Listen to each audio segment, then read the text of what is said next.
Olaoluwa Olumide Ojo was 3 when he started playing soccer tournaments on a PlayStation with his older cousins.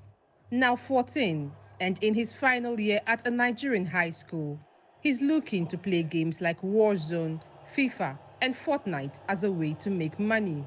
I know quite a bit of people whose parents are quite invested in them making a professional career out of themselves. So I think we're getting there. We're not there yet, but in the next few years we will be there. Esports has become big business across the world. Gamers can potentially earn millions of dollars via tournaments and sponsorship. But uptake has been slow across Africa. Kumi Adenibaby wants to change that. He founded Gamer earlier this year. The subscription-based platform connects gamers with tournament organizers. Africa is never late to anything. Africa just needs to always wake up when it's ready. And I think that time is now.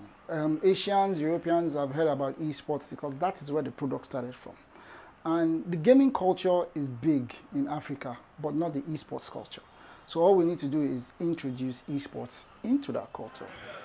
Gamer has 60,000 subscribers across Nigeria, South Africa, Ghana, and Kenya. 80% of them are now professionally competing in tournaments. Adenibaby says having paid out prize money of over 200,000 US dollars, he's confident there's plenty of talent waiting to be tapped on the continent. One example is Akintoye Arogumati. The electrical engineering graduate won his first tournament in 2019 and has gone on to represent Nigeria in several international games. He's made $5,000 since he started out, but says there's potential to earn more.